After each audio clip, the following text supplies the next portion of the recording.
Hey, everybody in Lukman Nation. Thank you so much for joining me. It's Jacquie Lukman, and this is a very special episode of People's Power Hour in Lukman Nation. I am the People's Prophetess, Jacquie Lukman, and oops, it's still playing in the background. Sorry about that. I always forget to do that. Glad you guys could join us. As you all know, or maybe you don't know, we found out yesterday on Black Power Media that we have a strike. YouTube gave the channel a strike for a video that had not even aired yet. It was scheduled to air at 12 o'clock today, but YouTube's racist algorithms scanned the video and determined that the content in the video violated community standards for bullying and harassment. I don't know who was being bullied and harassed, because the video was part 2 of the hate awards, and they were talking about pedophile priests and such. So it's fantastic, I guess, that pedophile priests have more protection on these social media platforms than Black radicals. And this one lock is just doing its own thing up there. But anyway, we're not streaming on YouTube on Black Power Media for 7 days. So until then, you can catch us on Facebook, Twitter, and Twitch. And we're looking at some other options for video platforms, as we see that the Alphabet company, which owns Google, which owns YouTube, is not letting up on their censorship of African radicals. But tonight, we need to have this conversation about something that I knew one part of this issue, this resolution that the Republicans have issued in the House of Representatives, and I think that they have now passed, and it goes on to the Senate, where I'm sure it's going to pass. So I knew about the resolution, but I did not know about the reason or the impetus of the resolution being introduced. And that reason, the impetus behind this resolution being introduced, I think is almost as important, if not more important, than the resolution itself, which is terrifically dangerous. But to have this conversation and to explain the context of this ridiculous resolution, declaring that the United States would always be an ally to Israel, I'm glad to have with me tonight my brother Anthony Rogers Wright, climate justice attorney. What's the name of your organization? I forget. Well, actually, sister, I'm here tonight in my with you in my capacity as a proud member like you of the Black Alliance for Peace. Sweet. So, that's good. So, Anthony, you were at a conference this past weekend, I think, in Chicago. And this conference is a big deal in the progressive world. It's a big, supposedly progressive conference. I remember Abdus and I were invited to speak one year, and we went, and with the year that it was in New Orleans. Yep. And we went, we did our thing, and we made the attendees nervous, because I'm not a progressive. I am a radical. So the things I said to them did not make them comfortable at all. But this conference is called Netroots. It's a big deal in progressive politics. So your experience, and let me frame this for folks watching. Shout out everybody, by the way, in the chat. Thank you also for so much for finding us on Twitch. So many of you have created Twitch profiles just to watch us on Black Power Media, and we appreciate that so much. Everybody, thank you. Yeah, we'll see what happens in 7 days. Hopefully, we'll get off probation. We have our ankle bracelets taken off. So, excuse me. So, just to give you all a little bit of context, last night I was finishing up, or I was like in the middle of treatment here, and I was watching TV, and I was finishing up my article for Black Agenda Report, and I get a call from Anthony, and I'm expecting him to tell me, "Sister, I'm going to be back in DC. I've got your gifts from Colombia that Comrade Ajamu sent you. You know, when are you going to be around?" But no, that's not what he had to tell me. Anthony was enraged, and he said to me, "Sister, I am so fucking mad. I cannot believe these progressives sold out the Palestinians again." And he proceeds to tell me things that happened at this conference. And that's when I realized, oh, this piece of legislation, this resolution that the GOP has introduced, is in response to what kicked off at Netroots. So Anthony said, you got to do a show.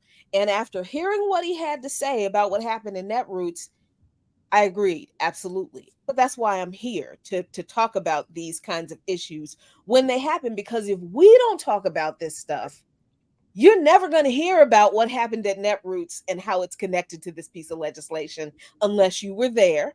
Right. And most of you weren't. So thank you, Anthony, for coming on to talk about this. Thank you for calling me and wanting to use this platform for delivering what you need to tell us about Netroots, what the progressive politicians did there in regard to Palestine, and why it's important to this new resolution that the GOP introduced. So what happened at Netroots? No, thank you, Sister Jacquie, for agreeing to do this. I mean, this is what people's media does look like. And I want all the people out there to know that, because you're not going to get this kind of conversation on mainstream corporate media that also fuels the duopoly that we're going to talk about in a bit as well. Now, it's important to understand, Sister Jacquie, that Netroots Nation has a long tradition of there being some protests, right? Mm-hmm. My first one actually was in 2015 when Brother Bernie was announcing himself as a candidate. And that was the first time that he was disrupted. And you know, it was the Black sisters, right? Black femmes, I should also say, mm-hmm. Black women identifying as sisters who shut him down, you know, I mean, and did not let him continue his interview that was planned as a keynote. And it shook, you know, a lot of so-called white progressives were very, very shook. Some of them even thought that they had the right to tell these Black sisters to sit down and shut up, which also did not go well for them. And, you know, Bernie walked off stage, I mean, which I thought was really weak. And then, you know, we saw that continue in Seattle until he eventually hired Simone Sanders. So there's a long history of this. I had just done my own panel called Design and Democracy with a dear South Asian Muslim sister, Sabia Barsai, who runs a beautiful cooperative collective design and art for radical movements based out in Oakland. As a matter of fact, it's Sister Sabia who designed the original Black Lives Matter logo. And so she was like, look, brother, there's a local Palestinian organizing troop here called the U.S. Palestine Community Network. Chicago, unbeknownst to me until that moment, was that Chicago actually has the largest Palestinian population in the United States of America. Wow. So yeah, right. I didn't know that. And they're like, look, we're going to be staging this demo. There's this local lawmaker who, Jan Schakowsky, Democrat, who's going to be sitting on a panel with Pramila Jayapal, who is a Democrat from Seattle, Washington District, and the chairwoman of the so-called Congressional Progressive Caucus, along with Chuy Garcia, who is also a Congressional Progressive Caucus local representative of Chicago. And basically, you know, every time Schakowsky speaks, because she refuses to sign or commit to sign this a piece of legislation that would essentially state that any money, 3.8 that we know of $1 billion that is sent to Israel every year must not be used against Palestinians. And Schakowsky refused to commit to sign that. So every time she, you know, tried to answer a question, we started chanting. and there was a good amount of people who did that, and it kept going until, finally, at first, Represent Jayapal, tried to assuage and mollify the protesters, and that is when Chair Jayapal said, "We agree that Israel is a racist state," which, by the way, like did get raucous applause. But then that was immediately followed by boos, because and it just shows you how out of touch folks are, and they have their talking points that are insouciant, that they don't actually, in specious, like, we do believe and support a two-state solution. And we started booing because we're like, yo, that's gone, right? So yeah, so real quick, for people who may not understand like the history of this conflict with the apartheid racist state of Israel, which it is, assaulting, stealing land, committing an ethnic cleansing and a damn near genocide against the Palestinian people. For people who might think, well, what's wrong with a two-state solution? Why can't the Palestinians and the Israelis work out being, sharing a state? Why is that an invalid response now? Well, at this point in time, and I want to be clear that as far back as 1999, Edward Said wrote a piece for the New York Times called One State Solution. So this is in 99, and since then there has been even more encroachment on what would have been a independent Palestinian state, right?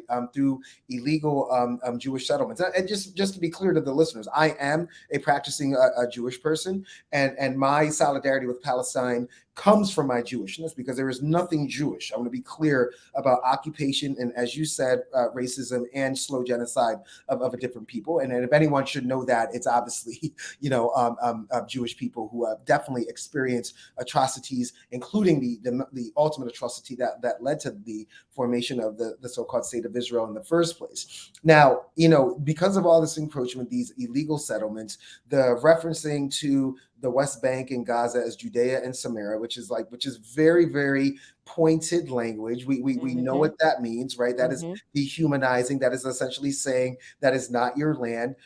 You can just see from in 48 when the so-called agreement was made, and that was not an agreement, right? Right. The UN said this is what you're going to get. Like, they were not a part of the discussions. There was no self-determination with that, but it's been shrinking ever since.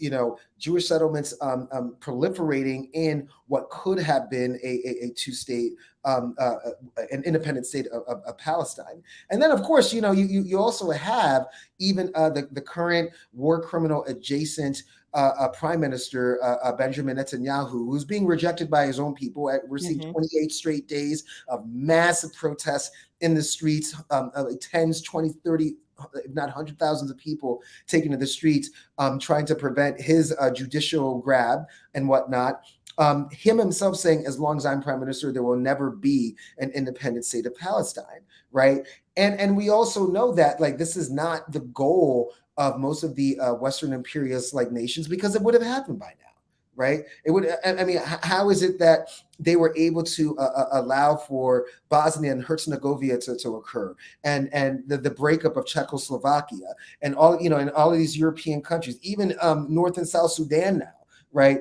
The UN has been able to facilitate that occurring, but when it comes to the independent state of Palestine, here we are. Years later, since the 1993 so-called Oslo Accords, signed by then I think Prime Minister Ehud Barak and the late Yasser Arafat, under Bill Clinton's direction, still nothing, right? So, at this point in time, we're like, look, we're going to have to work some things out, very much like, to some extent, I want to be clear, it's not apples to apples, what occurred in post-apartheid South Africa.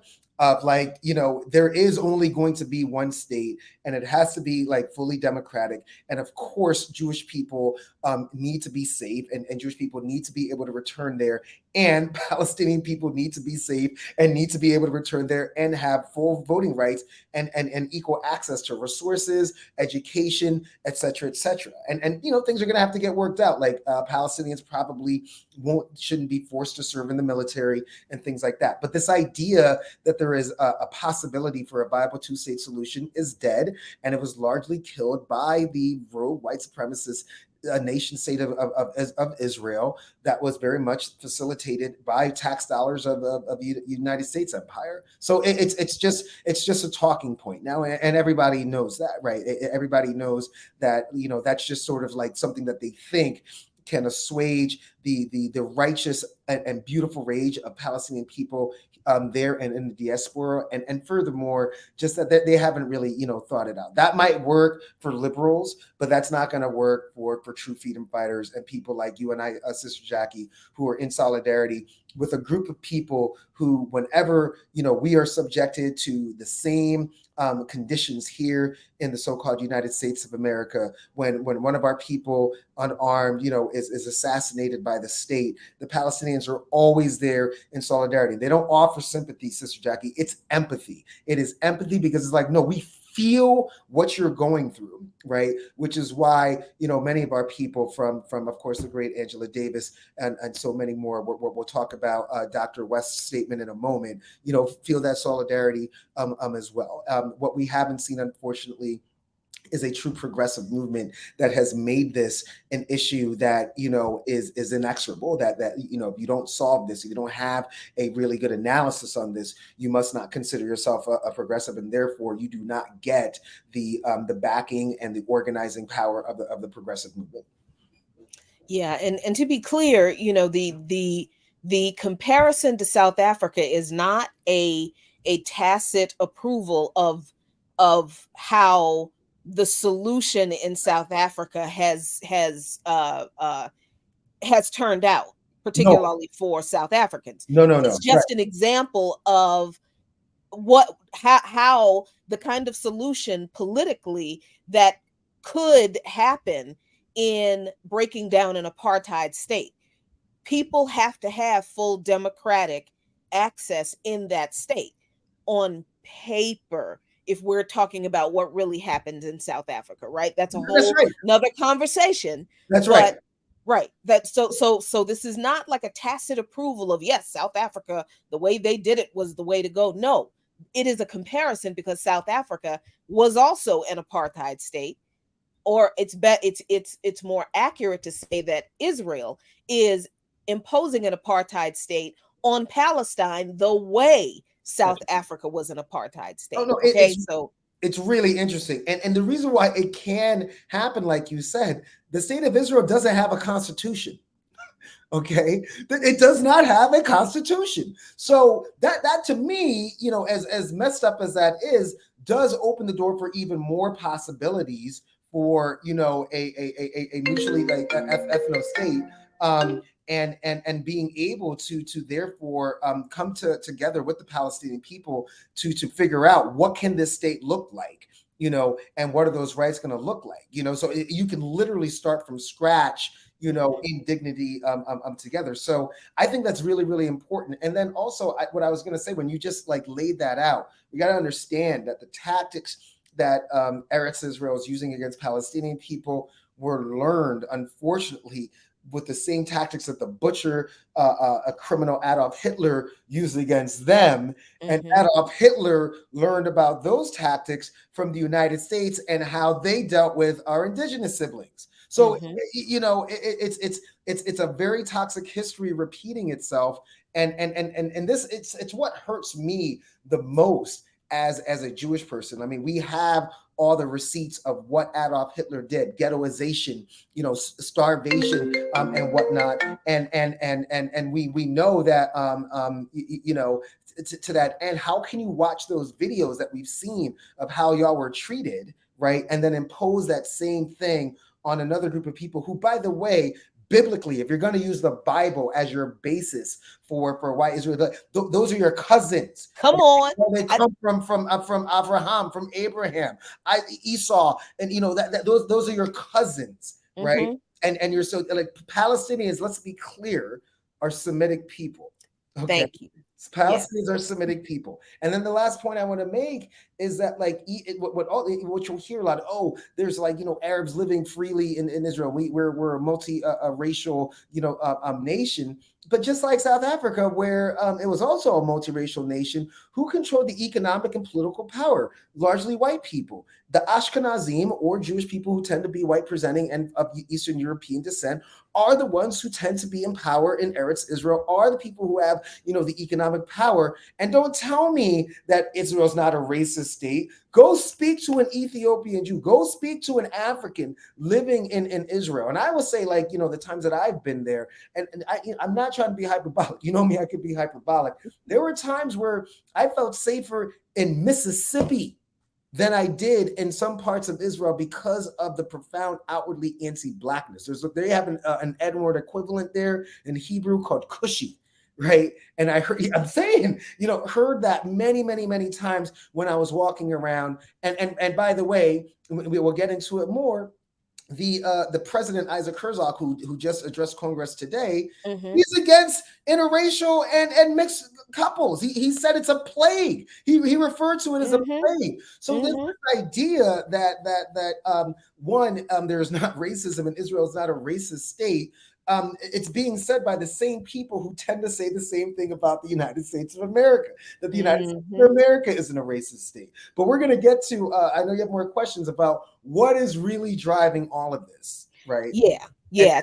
And what happened after Netroots, right? Yes. And I want to make a point really quick that, people should really look into the history of the Nakba.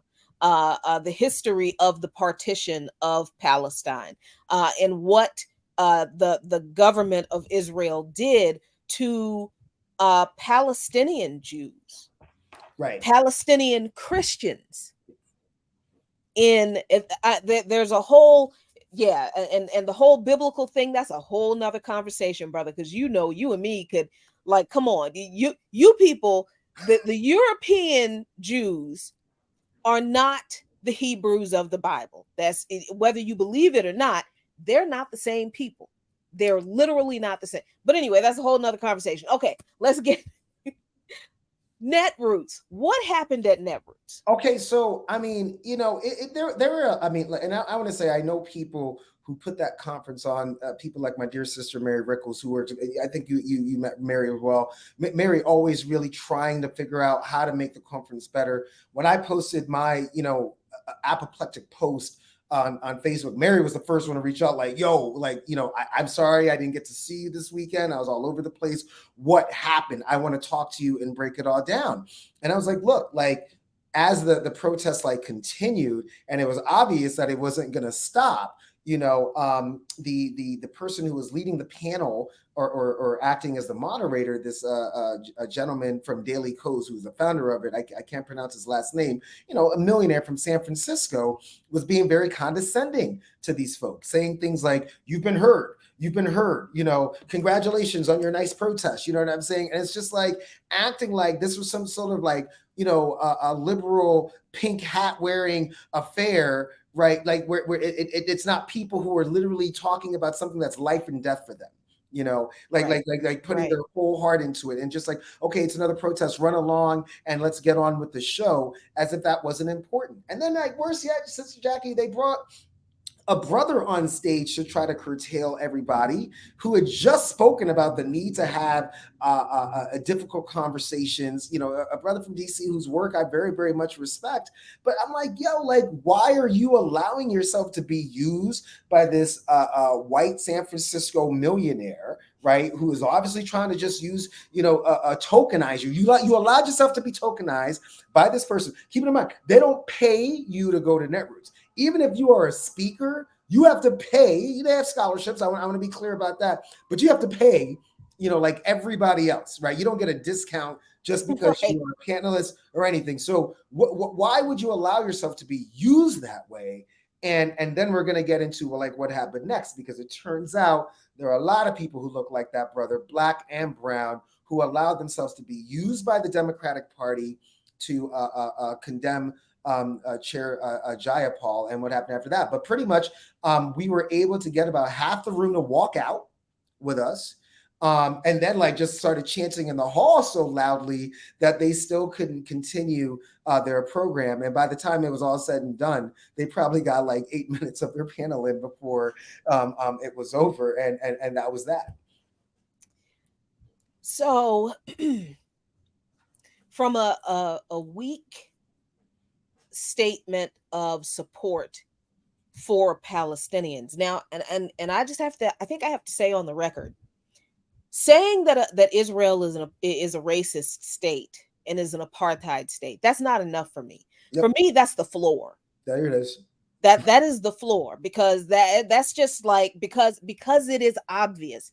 And just because people who are invested in the settler colonial project, whether in this settler colonial project or the one in Israel or the one in Palestine, are always vociferously saying that's not true, Israel is the only democracy in the Middle East and all of this kind of foolishness, just because these people say those things, it does not mean that it is obvious to everyone else in the world, most of everyone else in the world, understanding that much of the rest of the world is either African or brown, right, or some variation of, and much of the rest of the world is fighting against the same kind of settler colonialism or imperialism that comes from this country, and that is going on in Palestine.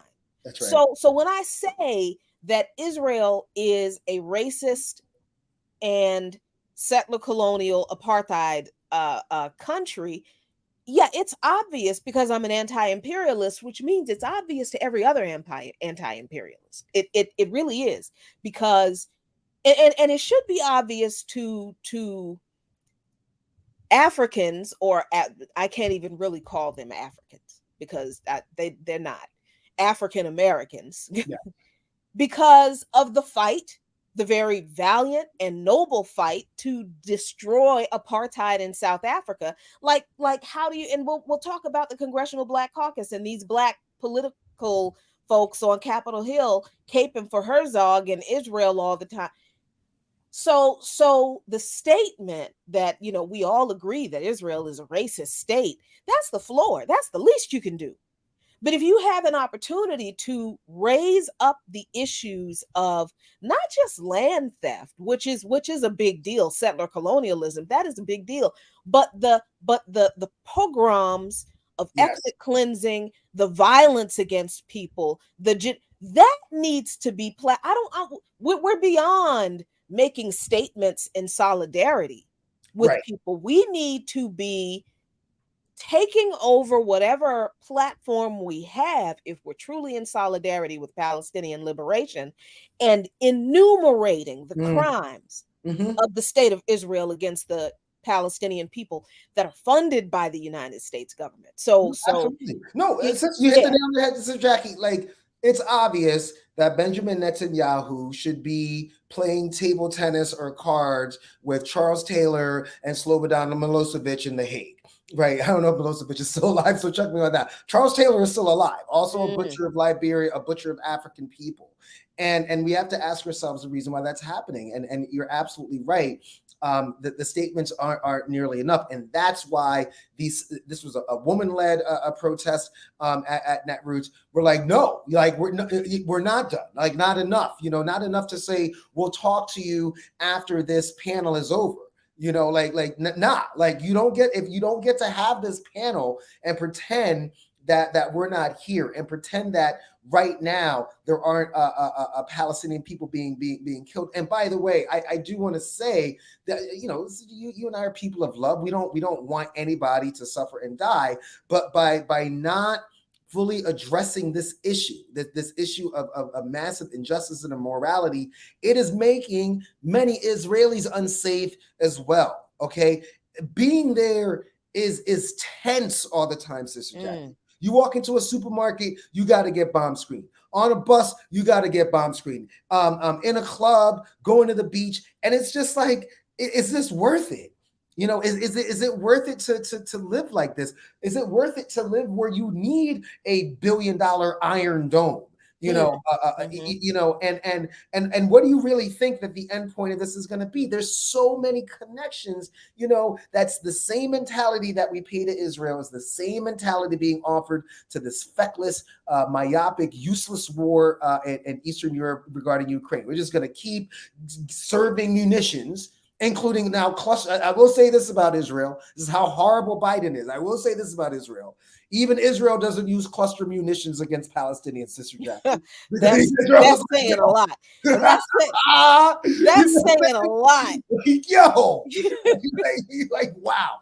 And but you know, it's just that mentality of like this cycle is going to continue, and no one is going to be living in safe, and you can't expect to live safely, right? Just going back to Brother Frederick Douglass, right? Of like, you know, nor property nor people will be safe if you know this type of oppression continues. You know, you cannot have that much wealth and opulence so proximate to absolute squalor, open air prisons like the Gaza Strip, and expect that like everything is going to be okay. Now, like lastly, like, this is very, very important. A lot of people like to talk about the historical context. Now, the thing about the Zionists is they weren't stupid either. Let's take it from David Ben-Gurion, who's like the you know, George Washington equivalent for the state of Israel. He said, quote, this is at 44, there is no example in history of a people saying we agree to renounce our country, let another people come and settle here and outnumber us. That's like one of your founding fathers saying that, right? Mm-hmm. And so like we're sort of like erasing that history. We're erasing the fact that you know, Yitzhak Rabin was assassinated by a Jewish extremist who Yitzhak Rabin was very close to like forging some sort of peace, and that was probably the end, by the way, of the two-state solution. Going back to that, when Rabin was assassinated, that was it, and that was a clear indication that there was radicalization with our Jewish siblings as well. So, you know, moving on from that, right? The protest ends. And then like, you know, I'm looking for tweets, you know, tweets are going out. And then the next morning, Sister Jacquie, like my friend was like, yo, just Google Pramila Jayapal right now. Okay. And it was like, bam, bam, bam. And I was like, oh shit, you know, here we go. And right that same day, Sunday, Jayapal retracted her statements. The Democrat leadership, Hakeem Jeffries, Catherine Clark, and the other one, Aguiar, Aguiar, I think is his name, but like released a statement from the Democratic House Democrats. First sentence: Israel is not a racist country, right? And then you saw the AIPAC blood money machine in full effect, like tweet. All of their bought and sold lawmakers just tweeting like on formation. I'll give AIPAC this. Y'all can organize for evil, you know, and injustice and immorality and oppression. But, you know, I mean, it was amazing, Sister Jacquie. It was sort of like I just couldn't believe it. And then, you know, you would see all of our comrades under all those bootlicking Democrats, especially, you talked about it, the Congressional Bootlicker / Congressional Black Caucus, just putting underneath, you know, they were, because we can organize too, by the way, all the money that they've received from AIPAC, right? And then, of course, we had this resolution because like the Republicans were like trying to hit the Democrats. And the Democrats were like, no, this is probably like the one bipartisan thing that we have in the United States right now, that we don't give a shit about Palestinian people, and that like we are in inexorable solidarity with Israel, despite all of their war crimes, acts of genocide that have been recognized by the United Nations, Amnesty International, and even local Jewish Israeli groups recognizing the state of Israel as a Palestine, as a apartheid state as much. But yes, you're putting it up now, so I'll put it up for a second. Yeah, but there you go. Yep. So for folks who don't know, this is Representative Pramila Jayapal, who said, we all know that Israel is not a racist state at net roots. or is a racist state, rather. She said, we all know that Israel is a racist state at netroots, but then she retracts her comments. And in response, this resolution gets passed, introduced by Representative August Pfluger, representative of Texas, introduced this resolution. 400 members of the House backed it. It didn't mention Representative Jayapal, but the resolution was introduced after she made her comments at Netroots. Here they have a link to the comments that she made.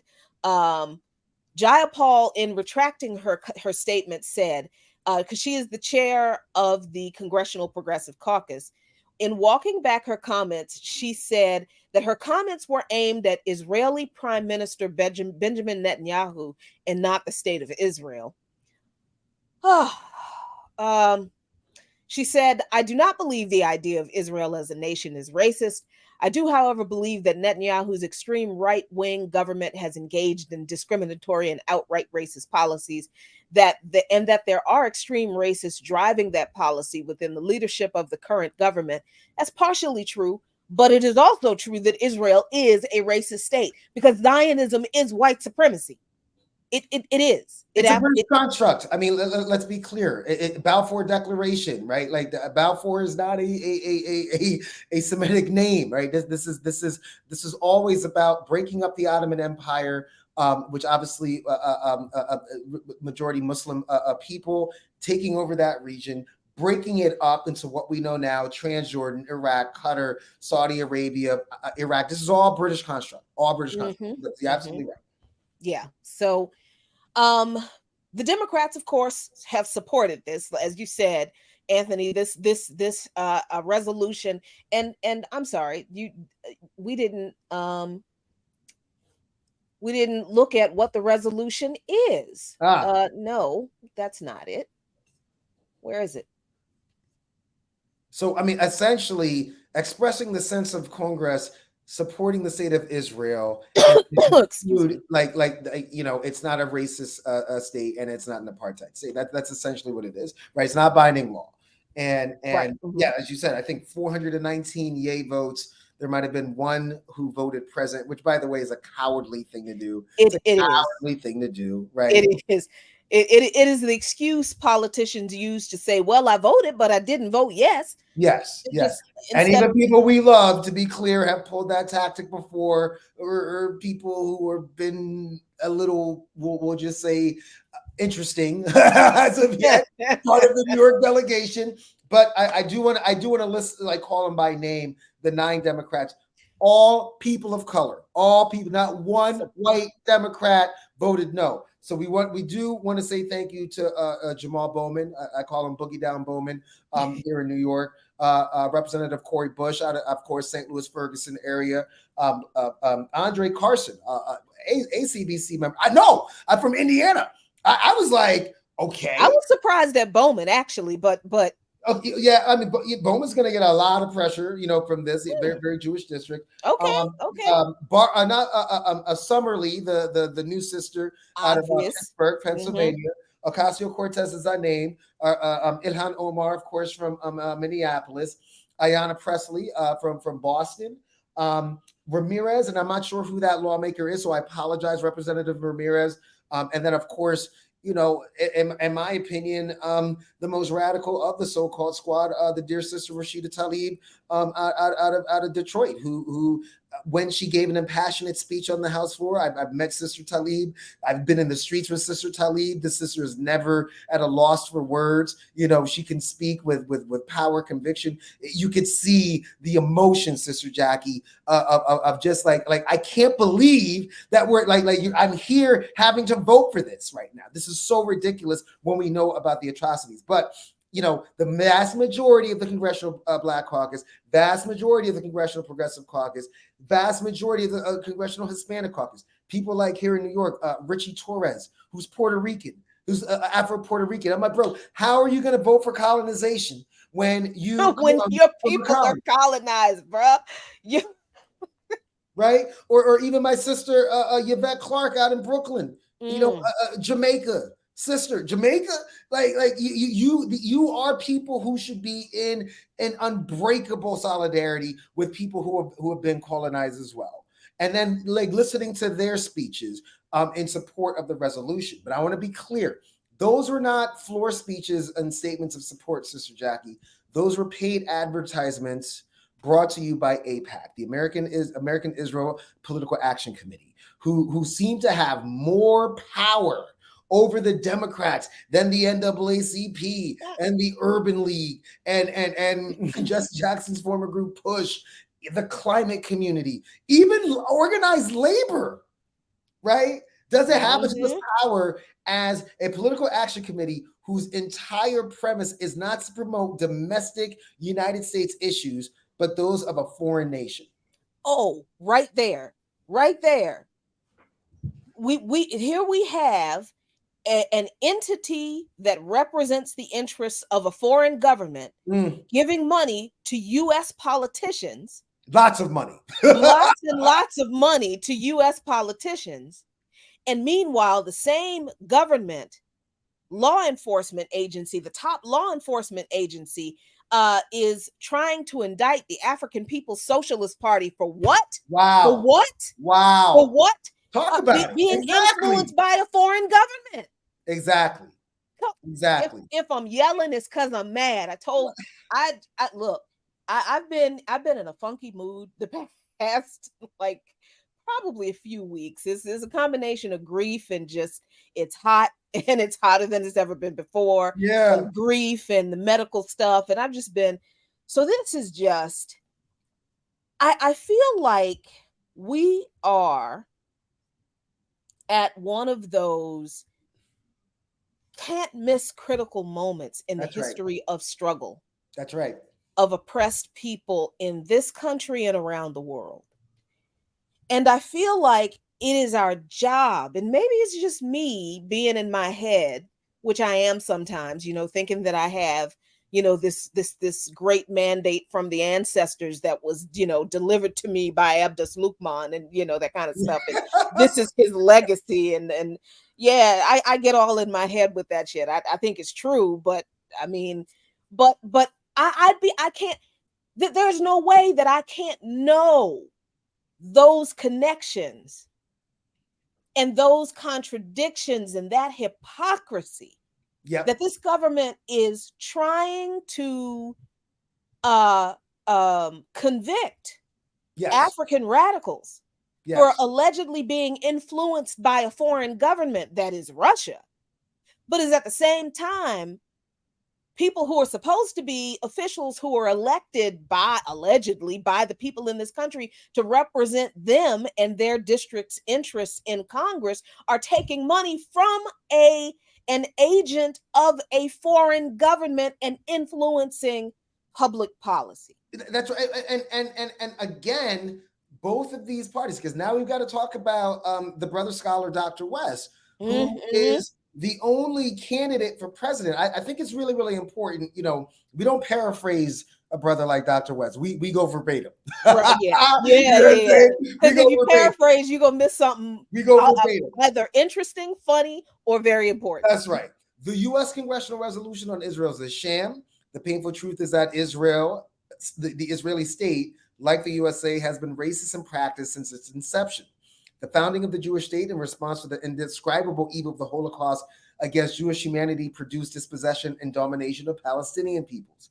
This sad paradox of how it terrorized and traumatized people for 2,000 years, precious Jewish people, reproduced terror and trauma for precious Palestinian people in the last 75 years reveals our human wretchedness. And he goes on, there's more, but there it is right there. And that's all that needed to be said. Like by Barbara Lee, who's running for the United States Senate right now in California. What happened to the sister who was the lone vote of dissent against this unnecessary Iraqi war? AIPAC. You know what I'm saying? And so my thing is that, as you know, my work is rooted in climate and environmental justice. And what I've been saying to these CPC people is that if you won't stand up to racism and apartheid, how are you going to stand up to a climate crisis that disproportionately impacts people subjected to racism and apartheid? right? You cannot separate these things. Don't just use Dr. Crenshaw's word, intersectionality, and then not have a praxis for that. Enough of the virtue signaling, which is exactly what the Democratic Party has become. Yes, even the so-called progressives. So what happens now? And I don't mean this in like a legislative political sense, because I mean, we know what's going to continue to happen. The government of Israel is going to continue to arm violent white supremacist settlers who attack Palestinian villages and towns, destroy their villages and towns, set fire to their homes and their property. The government of Israel is going to continue to destroy Palestinian homes, or force them at gunpoint to destroy their own homes. Yep. Under all kinds of specious claims. I mean, the list of atrocities, spraying what is euphemistically called skunk water in Palestinian neighborhoods, but it's really sewage water. 100%. Cutting off water access to Palestinian towns at a time of record heat on this planet. Restricting the ability of Palestinian imports through the ports. All of this has been going on and will continue to go on, with the not only the overt support, but the financial support. That's right. The political cover of not just the president of the United States, but everyone, almost, with the exception that we have on record of these 9 people in the Democratic Party, with the support of everyone in Congress. So this idea that anything politically is going to change in this situation, get that out of your mind. Not right now. No, not definitely not right now. No. But what could push a political change is what always pushes a political change. Understand that every struggle that we African people have undergone in this country, and whatever legislation came out of or was presented to address that struggle, it wasn't presented because politicians said, okay, they're right. They're right. I agree. Right. Their arguments are great. I cannot disagree with anything the Negroes say. They're right. We have to do so. No, every piece of legislation, even if it was a garbage piece of legislation, anything that was done by this government to address the struggles that we were facing were implemented because we were tearing shit up. That's right. We had made it clear, this ain't ours. This is that we are a domestic colony. You are colonizing us. We are being oppressed exactly as if we're a domestic colony, and we're going to tear your stuff up until something changes. So what changes? What happens now for progressives in the so-called movement of progressives? And what happens for us radicals in response to all of this? Yeah, no, absolutely. I mean, we take our cues from great just freedom fighters who intersectional freedom fighters like our dear sister Linda Sarsour. We hear from people like James Ogby, of course, the organizers, the grassroots organizers, U.S. Palestine Community Network, Adala, Justice Project, and take some direction. And then I think it's just sort of like we don't accept it anymore, right? We get like the so-called social justice left to include like, look, if you want an endorsement, from this coalition of people, very much like the Sunrise Movement did with climate change, they had a no fossil fuel pledge, no fossil fuel money. Right. You cannot take fossil fuel money if you want this endorsement and the organizing that comes with it. You must not take AIPAC money. And yes, you must affirm that is the racism and apartheid tactics that take place in Israel. So I think that's as political as we can get, from there. And if that is refused, if Palestinian dignity is refused, ironically, we have to do what Israelis are doing to refuse Netanyahu's attempt at tyranny and attempt at fascism with taking over the judicial branch and making changes that were unacceptable to the Israeli people, to the point where they were refusing to serve in the military. Now, keep in mind, like, this is a some consider a sacred duty if you are a citizen of Eretz Israel to serve in the military for 3 years. Like, every citizen except for the Hasidics have to serve in that military.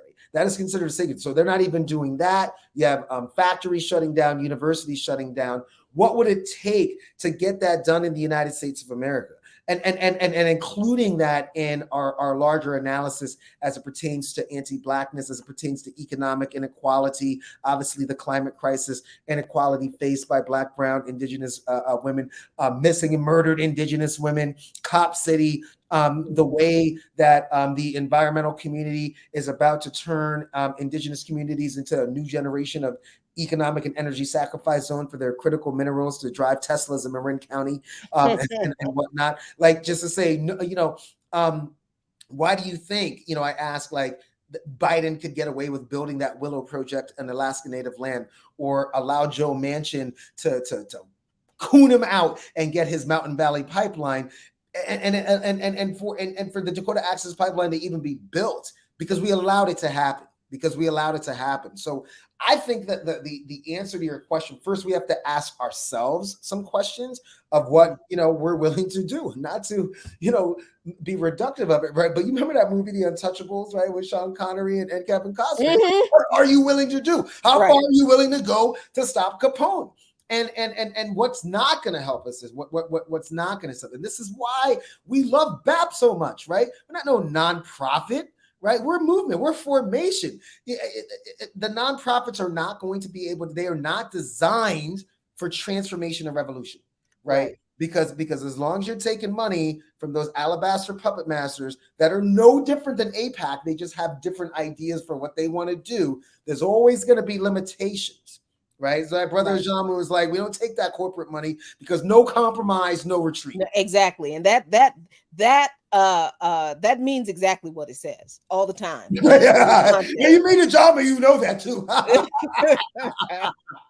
I have a question that I get. I get it more frequently than I like, which I guess being on this platform and having an exposure to a greater group of people, a wider group of people, you're going to get people with all kinds of ideologies. But I'm getting, this question about the Palestinian issue from a lot of, I guess, modern day Black nationalists, whatever, who ask, why should we care? Why should we Africans, particularly Africans in the US, care about what's going on, what's happening in Palestine, what's happening to the Palestinians, because they got anti-Black problems too. This is what people say. What do you say to that? I say, please emancipate yourself from ignorance and the colonized education that you've been afforded here, and ask yourself why Fidel sent troops to the continent to help struggle there. And Sister Jacquie, we've had conversations. I have my critiques of Fidel. I have my critiques of Brother Guevara, but they were like, because this is a global issue. It's not just limited to the Palestinian cause, and we're not talking about individuals, right? Of course, we got individual Black people that have anti-Blackness problems. Many of them are Democrats. How about that? Right. So I mean, that's just a reductive analysis. And what I would say is, we've got to give them books written by the good brother Gerald Horne.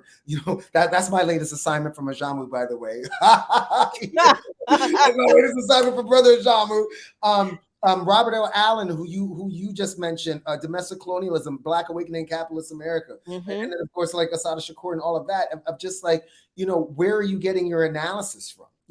Because like if you, or we do put it in words that they can understand. Some of these folk are at the beginning of their revolutionary struggle. We start with sanitized, deodorized king, and we say, hey, a threat to injustice anywhere is a threat to injustice everywhere. Right. We Right. say, what do you think that means? But no, I mean, I really think that I do have, some empathy, because I was there once until I met people like you, Yane Indigo, obviously Jamu Baraka, our dear sister Margaret Kimberly, and so many others. And y'all have been patient with me. It's just that we're running out of time for that patience. But this idea that the Palestinian struggle isn't ours, it's like, if you're not seeing yourself as a Black a person in the diaspora, I feel it hurts me, almost, because that's when I see that I just see oppressed people. And when it's the same thing as when I see our poor white siblings in Appalachia being poisoned by coal mining and fossil fuel infrastructure. I see oppressed people, and that's I'm not saying color blindness, because I'm openly Black. I'm Black as fuck. But I'm just saying that, like, I see that's what I see, and I see the need for a working class, multiracial, truly, not necessarily in the context of Brother Bernie. He was close, but Yeah. is what I would say to them. Is just like, if oppression doesn't drive you to end it, just because a person doesn't have the same blessing of pigmentation that you might have, then that's a very bourgeois analysis that you are dealing with. Now, Brother John was going to start crying when he sees this conversation. He'd be like, I finally got through to that, brother. So there is a comment in the chat that I absolutely want to make sure I get to, because I don't want to be a dictator with your time. Yes, no, that'd be good. But Chitimacha, I hope I pronounced that correctly, said something I think that is absolutely correct. I've been working on this theory I call the Linchpin, what to pull to make the system fall apart. It involves specifically Black American isolation and Palestine as a strategic location for empire. Now, I am not sure about, well, I can say that geopolitically, the reason the United States government supports the government of Israel is because of its geopolitical, geostrategic location in the Middle East. Yes. That really is, that it's all this stuff about, Israel has a right to defend itself. And even the crystal fascists who are talking about this is the land that God promised him. First of all, they're lying, because like I said, those European Jews are not the Hebrews of the Bible. So God of the Bible did not promise those people that land. He promised those Palestinians, those Arabs who were there. That's a whole nother conversation. But the reason the U.S. government supports Israel the way it does is because of the cynical political geostrategic advantage that the U.S. has in having a ready and willing proxy in that area in the Middle East. That so yeah. So but the other part of that the viewer brings up, the isolation, a part of this strategy that involves the isolation of Africans in America, that has always been the strategy of how the US deals with this excess population of African folks that it didn't want to keep after slavery was abolished in this country. That's right. And how do, think about it.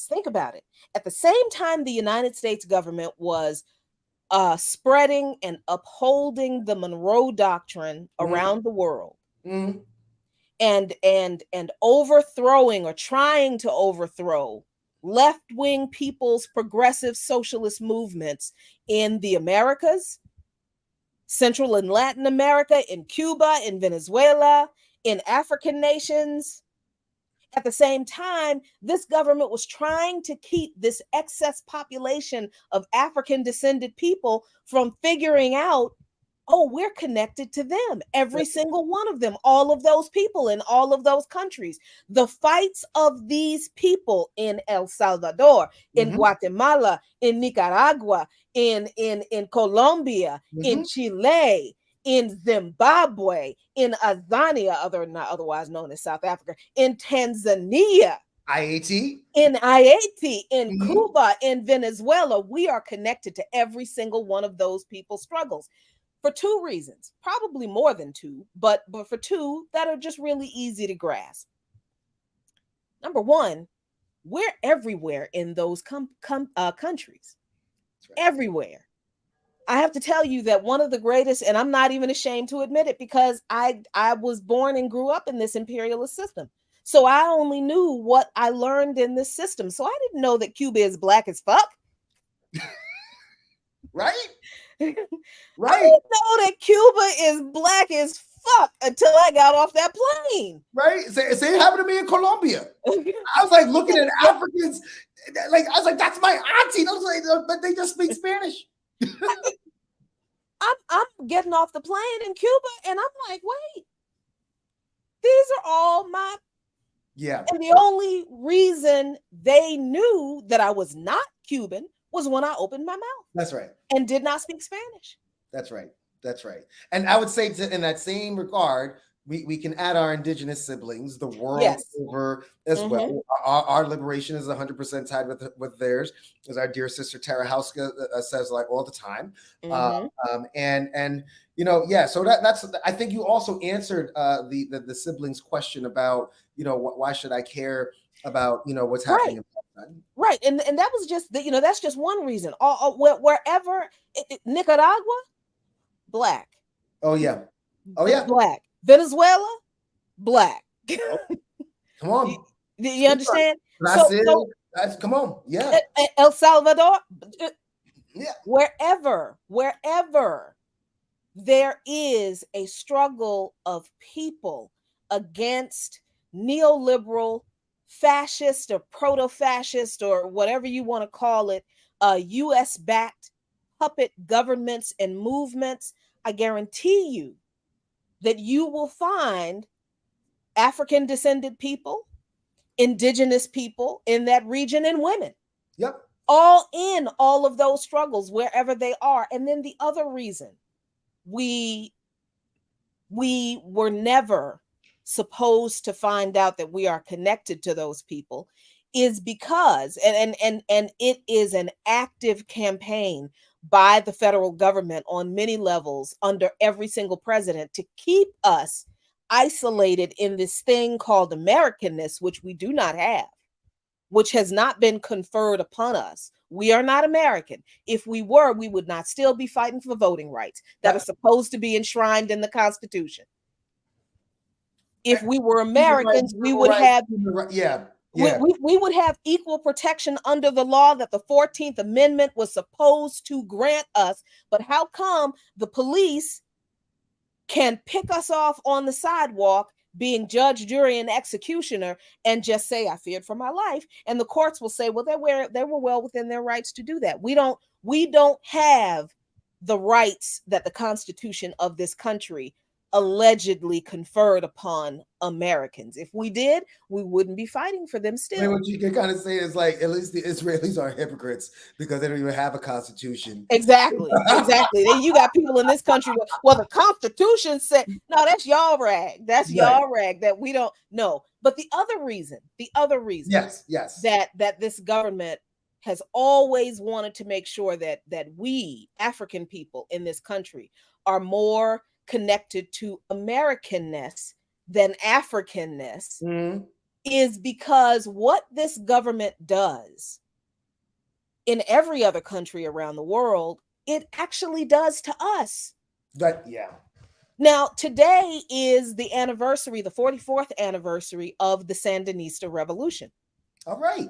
And people, this is the day in 1979 that the Sandinistas finally deposed Somoza the brutal, vicious U.S.-backed dictator in Nicaragua. They marched into Managua, the capital of Nicaragua, and that was 44 years ago. And they began the project of socialism, which the U.S. has continued to attack to this day. Now, people of African descent in this country will ask, and people have asked me, why do you make such a big deal about that?